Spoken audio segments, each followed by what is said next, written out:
Hi, I'm Katie Ziskind. I own Wisdom Within Counseling and Coaching. You can book your free phone consultation for intimacy sessions and to build a healthy sex life at wisdomwithinct.com. In this video, we're talking about the female pleasure system and orgasming. So, one of the reasons why many females do not orgasm currently is because their partner does not understand what they need for adequate foreplay.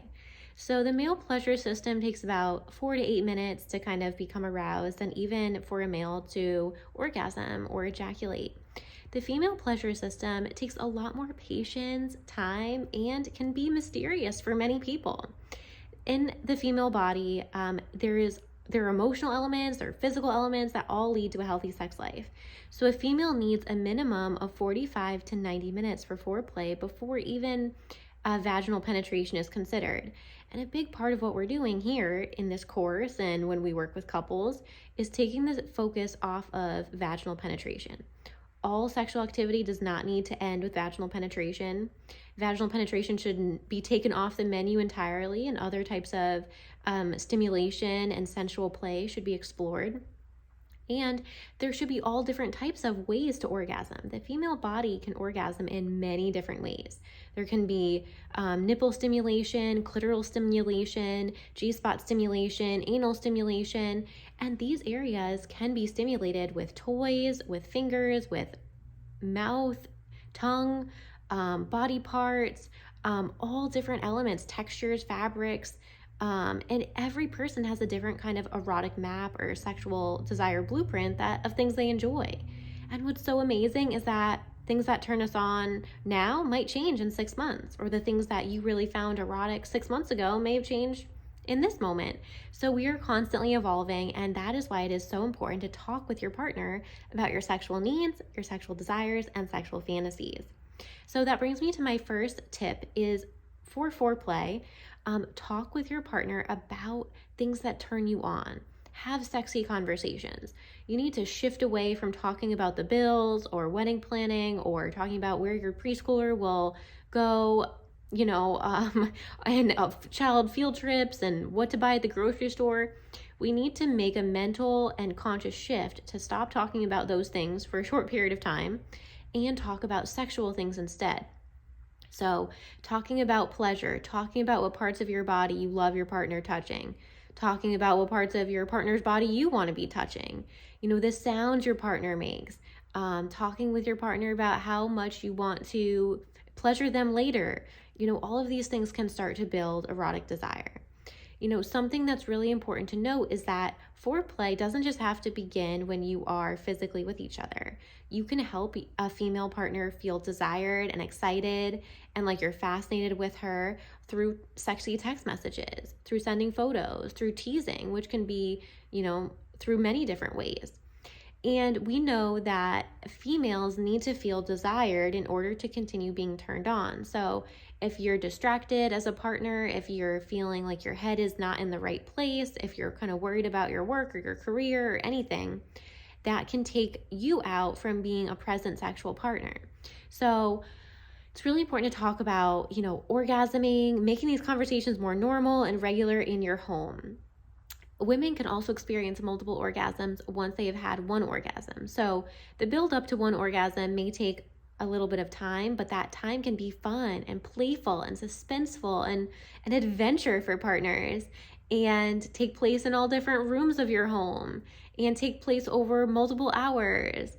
And there can just be this beautiful journey. And then once a female experiences one mind-blowing orgasm, that can be very pleasurable, a female can usually have multiple orgasms after that, which can be super fun to play with, but it means taking the focus and the goal off of penis-vagina penetration.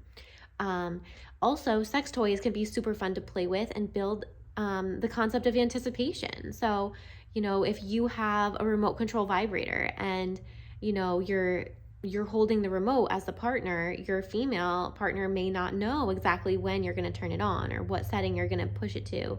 So there can be a level of anticipation that can be super fun for couples to play with regarding remote control toys. Another thing that's important to note is that getting proper sexual health education is going to help females and their partners have more positive sexual experiences. Oftentimes, men in particular are getting all of their sexual health education from pornography videos. But pornography videos are paid actors and actresses. They're not actually real life. It's not really like a proper view of a real life relationship. There's also in pornography videos, they're not showing 45 to 90 minutes of foreplay. They're showing maybe 3 minutes of foreplay, right? A video maybe like max like 15 minutes. So it's really not a proper depiction or example of what the female body needs. Even when a person, let's say, is, performing oral sex on a female, the camera needs to have a view of the clitoris. So like, the mouth movements may not even be accurate. And that female is, creating sounds to show she's in pleasure, but she may not actually be receiving that much pleasure because it is really just for show. It's a movie, just like, there are airplanes or guns or car crashes or these chases in movies, but those aren't really happening in real life. The same thing is true about pornography. So it's really important to know that porn can be used as erotic material. However, it is not often real life. And so understanding that porn is not realistic can be very helpful in, the process of gaining education around the female orgasmic system and the female body. So I like to use the analogy of cooking banana bread. So banana bread takes about an hour to an hour and 15 minutes for that one loaf to cook. And that is similar to what the amount of time a female needs for kind of building up desire and then eventually experiencing orgasm. So think about the effort it's taken to put the flour together, the butter, the sugar, the eggs, mash up the bananas. You've had to dirty up a couple bowls. You've had to spend some time cleaning your kitchen afterwards. You're smelling that banana bread. Now it's cooking in the oven and you can smell it in your whole house. But if you take it out of the oven too soon, the entire loaf will be inedible. The banana bread itself needs time to cook in the oven because it's very moist. It's a moister bread, versus like cupcakes that take 20 minutes. Banana bread needs that hour to hour and 15 minutes.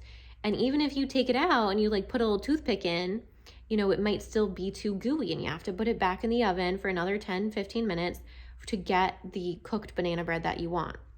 So the female pleasure system is very similar to baking banana bread. There can be, challenges along the way. Like if you take that banana bread out too soon, you won't be able to eat the whole loaf. And the same is true with the female pleasure system. If a female is 30 minutes in or 45 minutes in and starts to feel rushed by her partner or criticized by her partner, or an anxious thought flops in her mind, all these things can be challenges that couples need to work through.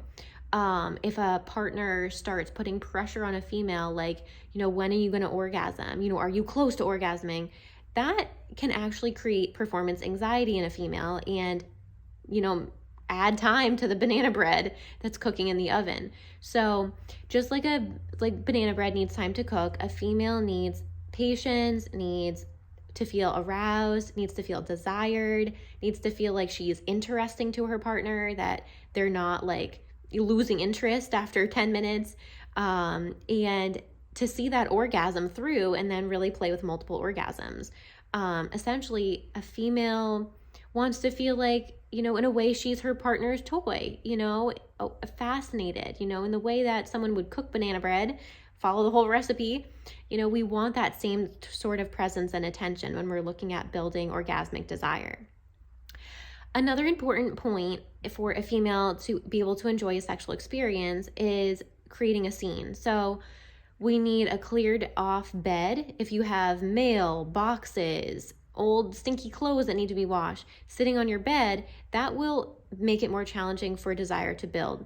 So create dim lighting, put some string lights up, like similar to the ones I have behind me. Light some candles if it's safe, or use battery operated candles. Put on some low lamps that have 25 watt light bulbs versus 60 watt light bulbs. There's studies that have shown that too bright of lights, like lights over 60 watts, can actually decrease the body and brain's ability to produce oxytocin. And we know that when desire builds, oxytocin is being released. So we don't want any lights that are too bright, which can actually prevent desire from building and prevent that oxytocin from being released in the brain. So low lights, calm mood. We want a romantic tone for the evening. So, this also means, as part of foreplay, maybe it's doing the last load of dishes, putting the children to bed, making sure there are no distractions, hiring a babysitter, bringing the kids to a neighbor's house, carving out specific time for you and your partner to be alone and undisturbed will be important for building desire. Maybe it's putting your phones on airplane mode so you can't even get a notification that might be, typically exciting, or you can't even get that work email till you turn your phone off airplane mode so that you are completely present together. If there are any smells that are unpleasant in your bedroom, like dirty socks or gym clothes that are lying on the floor, or you haven't changed your bed sheets in, over 2 weeks, take the time to put a fresh pair of sheets on your bed. Get any awful smells out of your bedroom. You want your bedroom and the space where you're going to be sexually active to be relaxing and calming. And, for a female, looking over and seeing a giant pile of dirty laundry can actually take her out of that process of building desire. A female really needs to be in a clean environment. You might even get a hotel room for a night if you really are struggling in this area. But very commonly when I work with couples, they need to clean their bedroom. They need to move any boxes, if they've not finished moving, any old magazines, any dust, things like that. Really take a whole day and vacuum, clean the floor, make your bedroom your special place. You might even have like a special candle that you like the scent of, or like an essential oil diffuser that you really like to have going. So really important, make sure your bedroom is accommodating for all of your 5 senses. As well, females may be sensitive to hot or cold. So if your bedroom is too cold, think about this. Like a female has to be completely naked, possibly even have her legs spread, right? So she's very open to receive like oral sex. And if it's too cold, it's going to be uncomfortable. If she's shivering, that's not going to be very good for the mood. As well as if it's too hot, it can be very uncomfortable for the mood. Like if it's too humid, maybe in the summer you need to put a little air conditioner unit in the window to cut out some of that humidity. So talk with your female partner, and as a female partner, vocalize what you need temperature-wise. The last thing you want is to be too hot or too cold and uncomfortable to, and distracted mentally on the temperature in the room, which prevents receiving desire and building desire and feeling desired. And we also want to really create a sense of emotional connection. So as you're progressing sexually, talk about what feels good. I loved it when you bit my lower lip. I really want to touch your body here. How is this feeling when I put my hand on this part of your body? Does this feel too rough? You can use a rating scale. So, 1 can be very light touch and 10 can be really nice deep tissue massage. And, you can say, if you're a female partner and you really you're feeling your partner's like too rough or too light, you can say, hey, your pressure right now is at like a 9. I would love it at like a 2. Because sometimes as you get more turned on, you'll want more rough touch. So you might say as you progress, like, hey, it's at like a 3 right now. I'd love it if you played with me more at like a 5 or 6. Like, so to give your partner a neutral and measurable rating scale for the type and sensitivity of pressure that you're looking for, that can be really helpful. Because sometimes a partner may not understand that they are being too rough in the beginning when you might want some more sensual touch or sensitive touch. And then later on, as a female gets more turned on, she might want more pressure, on her clitoris or on her body, or her nipples played with in a more rough manner. So that kind of meets her level of desire and can bring more pleasure when it's communicated appropriately. So being able to check in, even if you're doing the thing that worked last time, still check in on it. That can even help to build respect and build trust and bonding. And talk about what feels really good to your body. Hey, I want you to do more of this. I absolutely love it when you do this. Like, call me this name when I'm feeling sexy. I want to be seen in this way, right? Like, communicate and just have fun. So Orgasming is not about making the orgasm happen or forcing an orgasm or like making an orgasm this like check marker of success in sexual pleasure. Orgasming is about feeling open and safe together. Orgasming is about creating adequate time for an orgasm to happen, just like adequate time to bake that banana bread so it's nice and delicious.